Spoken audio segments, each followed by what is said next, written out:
नमस्कार। आकाशवाणी से प्रस्तुत है समाचार प्रभात।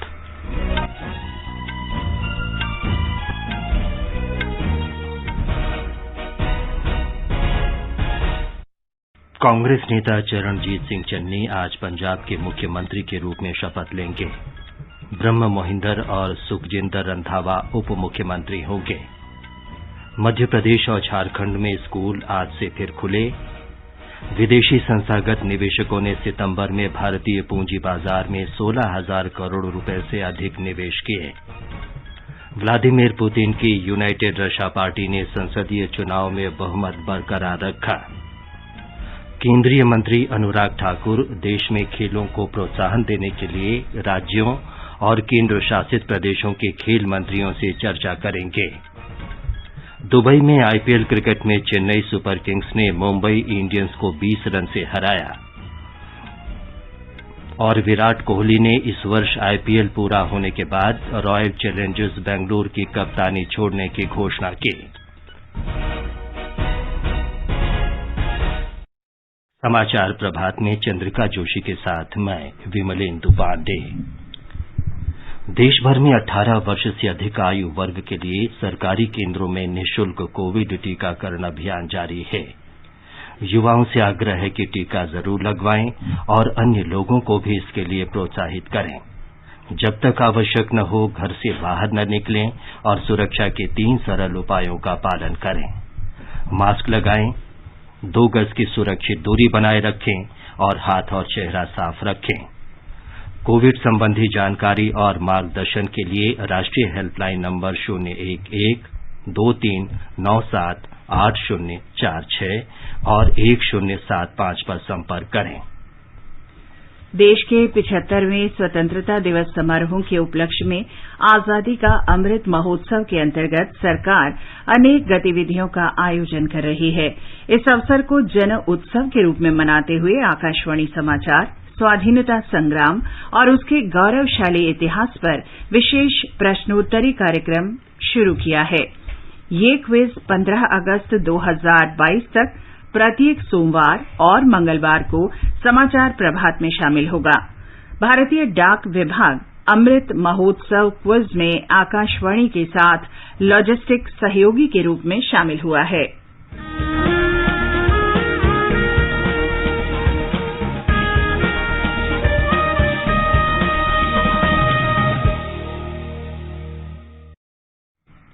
अमृत महोत्सव क्विज का 11वां प्रश्न है, कांग्रेस के किस सत्र में पूर्ण स्वराज की घोषणा की गई थी?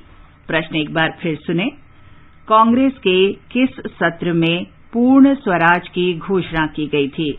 श्रोता अपने उत्तर व्हाट्सएप नंबर 8826546262 पर या ईमेल amritmahotsav@gmail.com पर भेजें।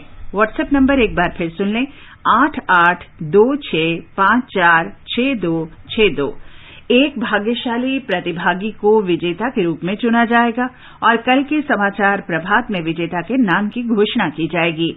विजेता को ई प्रमाण पत्र और एक सांकेतिक पुरस्कार दिया जाएगा।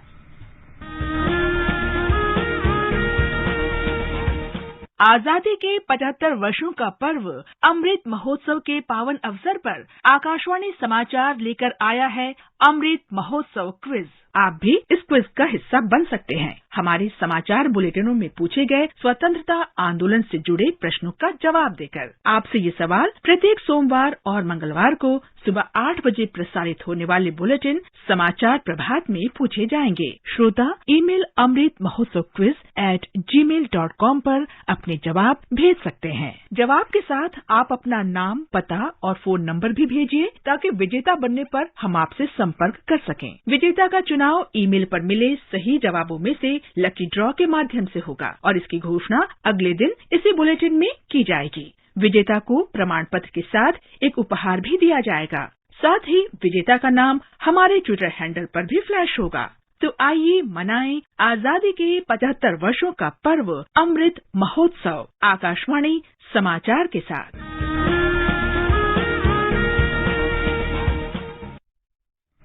अमृत महोत्सव क्विज के उत्तर व्हाट्सएप नंबर 8826546262 पर भी भेजे जा सकते हैं। अब समाचार विस्तार से। कांग्रेस नेता चरणजीत सिंह चन्नी को आज पंजाब के मुख्यमंत्री के पद की शपथ दिलाई जाएगी। शपथ ग्रहण समारोह सुबह 11 बजे होगा। श्री चन्नी को कल कांग्रेस विधायक दल का नेता चुना गया था। उन्होंने शाम को राज्यपाल बनवारी लाल पुरोहित से भेंट की और राज्य में नई सरकार बनाने का दावा पेश किया। एक रिपोर्ट। कांग्रेस पार्टी में अंदरूनी कलह के कारण कैप्टन अमरिंदर सिंह ने शनिवार को मुख्यमंत्री पद से इस्तीफा दे दिया था। कांग्रेस विधायक दल के नए नेता चरणजीत सिंह चन्नी अमरिंदर सिंह सरकार में तकनीकी शिक्षा और औद्योगिक प्रशिक्षण मंत्री के रूप में काम कर चुके हैं। चमकौर साहिब विधानसभा निर्वाचन क्षेत्र से विधायक श्री चन्नी 2015 से 2016 के दौरान पंजाब विधानसभा में विपक्ष के नेता भी रहे। कांग्रेस के वरिष्ठ नेताओं ब्रह्म मोहिंदर और सुखजिंदर रंधावा को उप मुख्यमंत्री बनाया गया है। अखिल भारतीय कांग्रेस कमेटी के कोषाध्यक्ष और पार्टी के वरिष्ठ नेता पवन कुमार बंसल ने कल रात एक ट्वीट में 2 उप मुख्यमंत्रियों की नियुक्ति की घोषणा की थी। निवर्तमान कांग्रेस सरकार में ब्रह्म मोहिंदर सबसे वरिष्ठ मंत्री थे, जिन्हें कैप्टन अमरिंदर सिंह का भरोसेमंद माना जाता है। समाचार कक्ष से आशा निवेदी। मध्य प्रदेश में 1ली से 5वीं कक्षा तक के सभी सरकारी और गैर सरकारी स्कूल आज से फिर खुल रहे हैं। एक रिपोर्ट। करीब 18 महीनों के बाद 20 सितंबर को पहली बार कक्षा 1 से 5वीं तक के बच्चे भी स्कूल पहुंचेंगे। स्कूल खुलने से पहले स्कूलों की साफ सफाई के साथ सैनिटाइजेशन का काम भी किया जा रहा है। स्कूल खुलने के साथ प्राइमरी स्कूलों में 50% क्षमता के साथ कक्षाओं का संचालन होगा। खास बात यह है कि स्कूलों में माता पिता की लिखित सहमति अनिवार्य होगी। इस बीच प्रदेश में कोविड वैक्सीनेशन महाअभियान का तीसरा चरण जारी है। राज्य में 26 सितंबर तक प्रत्येक पात्र व्यक्ति को वैक्सीन की पहली डोज लगाने का लक्ष्य रखा गया है। राशिद अहमद खान, आकाशवाणी समाचार, भोपाल। झारखंड में भी कक्षा 6 से ऊपर के सभी सरकारी, प्राइवेट और सरकारी सहायता प्राप्त स्कूल आज से फिर खुल गए। एक रिपोर्ट। राज्य आपदा प्रबंधन प्राधिकरण द्वारा हाल ही में हुई एक बैठक में स्कूल प्रबंधन को अनुमति जारी किए जाने के बाद कक्षा 6 और उससे ऊपर के छात्र अब स्कूल परिसर में ऑफलाइन पढ़ाई कर सकेंगे। राज्य में केवल 56 सक्रिय कोविड मामलों के उपचार के साथ कक्षा 6 से ऊपर के सभी स्कूलों को खोलने की अनुमति राज्य सरकार द्वारा दी गई है। फिलहाल सरकार ने सभी स्कूलों को दिन में सिर्फ 4 घंटे रोजाना कक्षाएं संचालित करने की अनुमति दी है। स्कूलों को कोविड के दिशा निर्देशों का पालन करने के लिए कहा गया है। वहीं सभी स्कूल स्टाफ का टीकाकरण अनिवार्य कर दिया गया है। शिल्पी, आकाशवाणी समाचार, रांची। राष्ट्रव्यापी टीकाकरण अभियान के अंतर्गत अब तक 80 करोड़ 79 लाख से ज्यादा टीके लगाए जा चुके हैं। स्वास्थ्य मंत्रालय ने बताया कि कल 37 लाख 66 हजार टीके लगाए गए। इस समय 3 लाख 32 हजार से अधिक कोविड मरीजों का उपचार चल रहा है। स्वस्थ होने की दर 97.68% हो गई है। अब तक 3 करोड़ 26 लाख से अधिक लोग स्वस्थ हो चुके हैं। बिहार में 5 करोड़ से अधिक कोविड रोधी टीके लगाए जा चुके हैं। 4 करोड़ से अधिक लोगों को पहली डोज और 93 लाख 38 हजार से अधिक को दूसरी डोज लगाई गई है। स्वास्थ्य मंत्री मंगल पांडेय ने बताया है कि राज्य के कम से कम 70% लोगों को वैक्सीन की पहली डोज लग चुकी है। कोविड संबंधी राष्ट्रीय हेल्पलाइन नंबर हमारी वेबसाइट newsonair.gov.in पर उपलब्ध हैं। विदेशी निवेशक सितंबर महीने में अभी तक भारतीय पूंजी बाजार में 16,000 करोड़ रुपए से अधिक निवेश कर चुके हैं। बाजार के आंकड़ों के अनुसार विदेशी निवेशकों ने 11,287 करोड़ रुपए इक्विटी और 5,018 करोड़ रुपए ऋण क्षेत्र में निवेश किए। 17 सितंबर तक कुल मिलाकर 16,305 करोड़ रुपए भारतीय पूंजी बाजार में निवेश किए गए। पिछले महीने भी विदेशी निवेशकों ने 16,459 करोड़ रुपए भारतीय पूंजी बाजार में निवेश किए थे। रूस में राष्ट्रपति व्लादिमीर पुतिन की सत्तारूढ़ यूनाइटेड रशिया पार्टी ने संसद में फिर बहुमत हासिल कर लिया है, परंतु अब तक मिले चुनाव परिणाम दर्शाते हैं कि पार्टी ने अपना लगभग 20% समर्थन खो दिया है। ताजा खबरों के अनुसार अब तक 33% मतपत्रों की गिनती हो चुकी है। जिसमें राष्ट्रपति पुतिन की पार्टी को 45% और निकटतम प्रतिद्वंद्वी कम्युनिस्ट पार्टी को लगभग 22% वोट मिले हैं। वर्ष 2016 में हुए संसदीय चुनाव में यूनाइटेड रशा पार्टी का प्रदर्शन बेहतर रहा था और इसे 54% से अधिक वोट मिले थे। विदेश मंत्री सुब्रमण्यम जयशंकर ने कल नई दिल्ली में सर्बिया के विदेश मंत्री निकोलास सेलाकोविच के साथ बातचीत की। डॉक्टर जयशंकर ने बताया कि राजनीतिक संबंधों को सुदृढ़ करने तथा विश्व राजनीति में स्वतंत्र और निष्पक्ष दृष्टिकोण बनाए रखने पर बल दिया गया। दोनों नेताओं ने लंबे समय से चले आ रहे सहयोग, विशेषकर आर्थिक सहयोग और मजबूत करने पर सहमति व्यक्त की। सऊदी अरब के विदेश मंत्री फैसल बिन फरहान आज प्रधानमंत्री नरेंद्र मोदी से मुलाकात करेंगे। ये बैठक नई दिल्ली में प्रधानमंत्री आवास पर होगी। कल विदेश मंत्री डॉक्टर जयशंकर ने सऊदी अरब के विदेश मंत्री से बातचीत की थी। दोनों विदेश मंत्रियों ने आपसी हित से जुड़े द्विपक्षीय, क्षेत्रीय और अंतर्राष्ट्रीय मुद्दों पर चर्चा की। आगे बढ़ने से पहले एक नजर मुख्य समाचारों पर। कांग्रेस नेता चरणजीत सिंह चन्नी आज पंजाब के मुख्यमंत्री पद की शपथ लेंगे। ब्रह्म मोहिंदर और सुखजिंदर रंधावा उप मुख्यमंत्री होंगे। मध्य प्रदेश और झारखंड में स्कूल आज से फिर खुले। विदेशी संस्थागत निवेशकों ने सितंबर में भारतीय पूंजी बाजार में 16,000 करोड़ रुपए से अधिक निवेश किए। व्लादिमीर पुतिन की यूनाइटेड रशिया पार्टी ने संसदीय चुनावों में बहुमत बरकरार रखा। केंद्रीय मंत्री अनुराग ठाकुर देश में खेलों को प्रोत्साहन देने के लिए राज्यों और केंद्र शासित प्रदेशों के खेल मंत्रियों से चर्चा करेंगे। दुबई में आईपीएल क्रिकेट में चेन्नई सुपर किंग्स ने मुंबई इंडियंस को 20 रन से हराया और विराट कोहली ने इस वर्ष आईपीएल पूरा होने के बाद रॉयल चैलेंजर्स बैंगलोर की कप्तानी छोड़ने की घोषणा की। देश भर में असंगठित श्रमिकों के पंजीकरण के काम में तेजी आ रही है। अब तक 1,03,12,000 से अधिक कामगार इस पोर्टल पर पंजीकृत हो चुके हैं। इनमें 43% महिलाएं और 57% पुरुष हैं। बिहार, ओडिशा, उत्तर प्रदेश और पश्चिम बंगाल पंजीकरण की सर्वाधिक संख्या के साथ इस पहल में आगे हैं। सबसे अधिक पंजीकरण कृषि और निर्माण क्षेत्र के श्रमिकों का है। देश में रोजगार सृजन में इन दोनों क्षेत्रों का महत्वपूर्ण योगदान है। ई श्रम पोर्टल पर पंजीकरण के मामले में ओडिशा ने बिहार के बाद दूसरा स्थान हासिल कर लिया है। राज्य में असंगठित क्षेत्र के 21,69,000 श्रमिक पहले ही अपना पंजीकरण करा चुके हैं। देश में असंगठित क्षेत्र के सभी श्रमिकों का डेटाबेस तैयार करने के लिए केंद्र सरकार ने अगस्त में ई श्रम पोर्टल तैयार किया था। युवा कार्यक्रम और खेल मंत्री अनुराग ठाकुर खेलों को बढ़ावा देने के बारे में आज देशभर के राज्यों और केंद्र शासित प्रदेशों के खेल मंत्रियों के साथ बातचीत करेंगे। टोक्यो में ओलंपिक और पैरालंपिक की बड़ी सफलता के बाद ये कदम उठाया जा रहा है। श्री अनुराग ठाकुर राज्यों और केंद्र शासित प्रदेशों से चर्चा करेंगे कि वे किस तरह भारत को शीर्ष खेल राष्ट्र बनाने के मिशन को आगे बढ़ाएं और उसमें योगदान करेंगे। युवा कार्यक्रम और खेल राज्य मंत्री निशित प्रामाणिक भी बातचीत में शामिल होंगे। इंडियन प्रीमियर लीग आईपीएल के दूसरे चरण के पहले मैच में कल रात दुबई में चेन्नई सुपर किंग्स ने मुंबई इंडियंस को 20 रन से हरा दिया।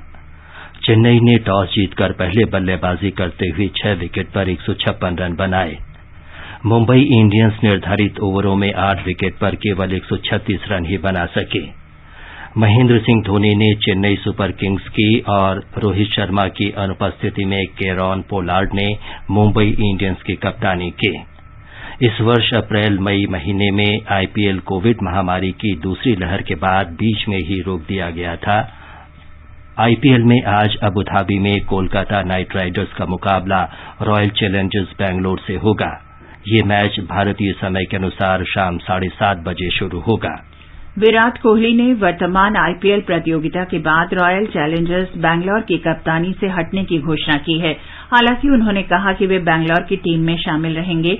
इससे पहले उन्होंने अगले महीने के विश्व कप के बाद राष्ट्रीय T20 मैचों की कप्तानी छोड़ने की घोषणा की थी। कोहली ने एक वक्तव्य में कहा कि आरसीबी के प्रतिभाशाली खिलाड़ियों की टीम का कप्तान रहना एक सुखद और प्रेरक अनुभव रहा। उन्होंने टीम प्रबंधक, कोच, अन्य कर्मचारी और खिलाड़ियों का आभार व्यक्त किया। आकाशवाणी का समाचार सेवा प्रभाग स्पॉटलाइट कार्यक्रम में आज रात 9:15 बजे से विशेष श्रृंखला प्रसारित कर रहा है, सेवा और समर्पण 20 साल सुशासन के। इसके अंतर्गत आज का विषय है एक भारत श्रेष्ठ भारत। ये देश की एकता और अखंडता को सुदृढ़ बनाने के प्रधानमंत्री के संकल्प और निष्ठा पर आधारित है। ये विशेष कार्यक्रम आज रात 9:15 बजे से FM गोल्ड चैनल और अतिरिक्त मीटरों पर सुना जा सकेगा। ये कार्यक्रम हमारी वेबसाइट newsonair.com और हमारे YouTube channel news on AIR official पर भी उपलब्ध रहेगा। कोरोना जागरूकता श्रृंखला में आज रात 9:30 बजे से पटना के एम्स के डॉक्टर संजीव कुमार श्रोताओं के प्रश्नों के उत्तर देंगे। ताजा जानकारी के लिए सुनते रहें आकाशवाणी। वाणिज्य और उद्योग मंत्रालय आजादी का अमृत महोत्सव के हिस्से के रूप में इस सप्ताह विशेष कार्यक्रमों और समारोहों का आयोजन करेगा। वाणिज्य विभाग आज से वाणिज्य उत्सव मना रहा है।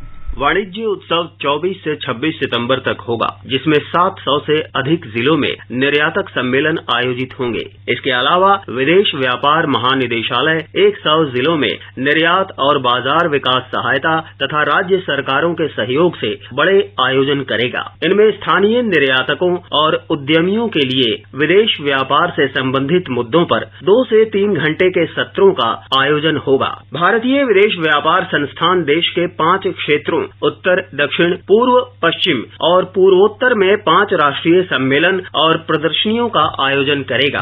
वाणिज्य सप्ताह के दौरान निर्यात संवर्धन से संबंधित 35 आयोजन होंगे। इनका आयोजन 21 और 22 सितंबर को 14 निर्यात संवर्धन परिषद करेंगी। इन आयोजनों में भारत को उभरती आर्थिक शक्ति के रूप में दर्शाया जाएगा। सुपर्णा सैकिया की रिपोर्ट के साथ समाचार कक्ष से मैं मनोज कुमार। स्वतंत्रता आंदोलन के वे शब्द, नारे और कविताएं जिन्होंने आजादी के दीवानों में उत्साह का संचार करने का काम किया, उन्हीं शब्दों से गुथी माला से नई पीढ़ी को परिचित कराने के लिए आकाशवाणी समाचार प्रस्तुत करता है विशेष श्रृंखला धरोहर। हमारे परिक्रमा कार्यक्रम में प्रत्येक सोमवार को शाम 4:45 बजे इसे प्रसारित किया जाता है।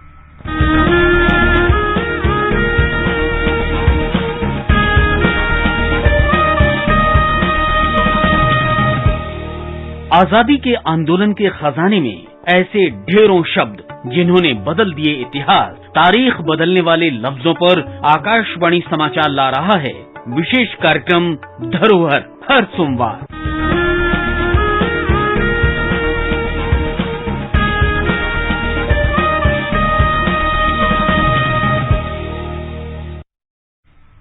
धरोहर में आज हम बात करेंगे लौह पुरुष सरदार वल्लभ भाई पटेल के। आजादी का अमृत महोत्सव के अंतर्गत आइए अब सुनते हैं आकाशवाणी की विशेष प्रस्तुति आजादी का सफर। आजादी का अमृत महोत्सव।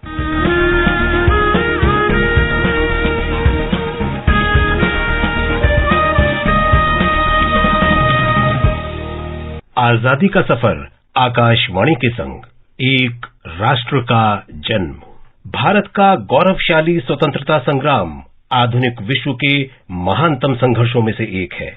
आकाशवाणी समाचार प्रतिदिन आपके लिए ला रहा है इस संग्राम की एक झलक। आज की इस कड़ी में हम उन 3 बहादुर महिला स्वतंत्रता सेनानियों को श्रद्धांजलि दे रहे हैं जिन्होंने ब्रिटिश साम्राज्यवाद से भारत की आजादी के लिए प्राणों की आहुति दे दी।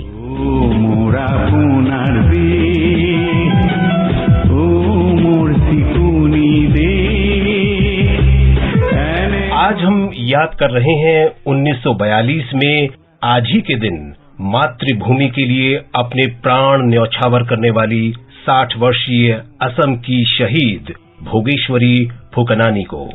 1885 में असम के नौगांव जिले के बरहापुर में जन्मी भोगेश्वरी भले ही साधारण महिला थी, लेकिन उन्होंने अपने क्षेत्र में विद्रोह का नेतृत्व किया। भोगेश्वरी ने अपने 6 बेटों और 2 बेटियों को भी स्वतंत्रता आंदोलन में झोंक दिया।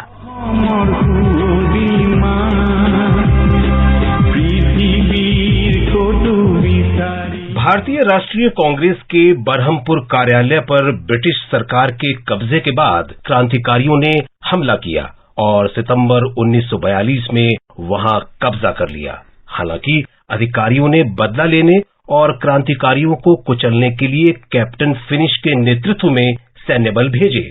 भोगेश्वरी ने रतनमाला के साथ क्रांतिकारियों का नेतृत्व किया और कैप्टन फिनिश का सामना किया। जब कैप्टन ने रतनमाला के हाथ से झंडा छीन लिया तो भोगेश्वरी राष्ट्रीय ध्वज के अपमान से भड़क उठी। उन्होंने कैप्टन फिनिश के हाथ से झंडा छीन लिया और उनके सिर पर झंडे के डंडे से वार किया। भोगेश्वरी की इस हरकत से क्रोधित होकर कैप्टन फिनिश ने अपनी रिवॉल्वर निकाली और भोगेश्वरी को गोली मार दी।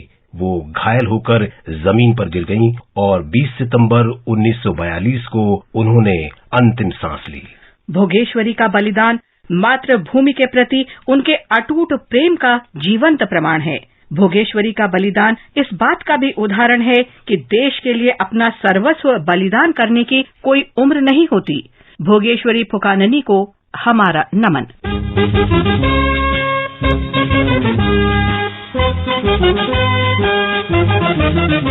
आज हम भारत छोड़ो आंदोलन के शहीदों में से सबसे कम उम्र की स्वतंत्रता सेनानी असम की कनकलता बरुआ को भी याद कर रहे हैं। 1942 में वो मात्र 17 साल की उम्र में शहीद हो गईं। कनकलता को बीर बाला के नाम से भी जाना जाता था। वो क्रांतिकारियों के विशेष दस्ते मृत्यु वाहिनी की सदस्य थीं। उन्होंने पुलिस के आदेशों की अवहेलना करते हुए अपने गृहनगर बोरंगबाड़ी में थाने के पास राष्ट्रीय ध्वज फहराने के लिए निहत्थे ग्रामीणों के दल का नेतृत्व किया।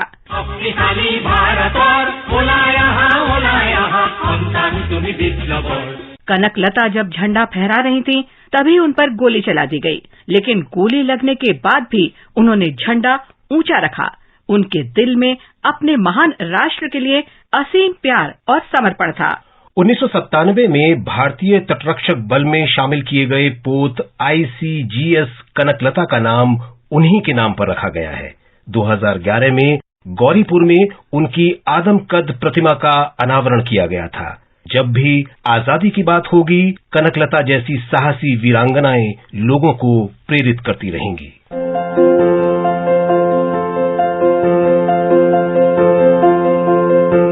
आज हम आयरिश समाज सुधारक और भारतीय राष्ट्रवाद की समर्थक थियोसॉफिस्ट एनी बेसेंट को भी याद कर रहे हैं, जो 1933 में आज ही के दिन हमें छोड़कर चली गई थी।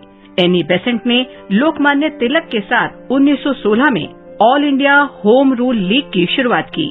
व्यवस्था और सत्ता परिवर्तन के महत्वपूर्ण लक्ष्य के साथ शायद भारत का ये पहला राजनीतिक आंदोलन था। एनी बेसेंट भारतीय राष्ट्रीय कांग्रेस की 1917 में अध्यक्ष चुनी जाने वाली पहली महिला थीं। 1902 की शुरुआत में बेसेंट ने लिखा था कि ब्रिटिश साम्राज्य लोगों की समृद्धि के लिए नहीं, बल्कि अपने लाभ के लिए भारत पर शासन कर रहा है। उन्होंने भारतीय राष्ट्रीय चेतना को प्रोत्साहित किया। उन्होंने जाति व्यवस्था और बाल विवाह का विरोध किया। इसके साथ ही भारतीय शिक्षा के लिए भी काम किया। न्यू इंडिया अखबार के संपादक के रूप में बेसेंट ने लोगों से आजादी की दिशा में निर्णायक कदम उठाने की अपील की। जीवन पर्यंत उन्होंने न सिर्फ भारत बल्कि ब्रिटेन की यात्रा के दौरान भारत की आजादी के लिए अभियान चलाया। भारत के लिए उनके समर्पण और उत्साह को नमन। इसके साथ ही आजादी का सफर आकाशवाणी समाचार के संग श्रृंखला का ये अंक समाप्त हुआ। मिलते हैं कल अगली कड़ी में।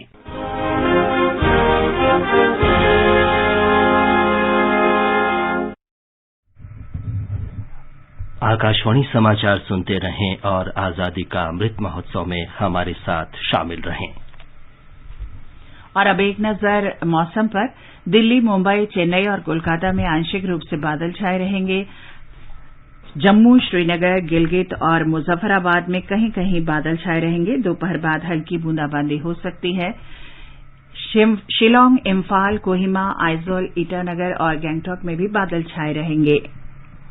ये समाचार हमारी वेबसाइट newsonair.gov.in/hindi पर भी उपलब्ध हैं।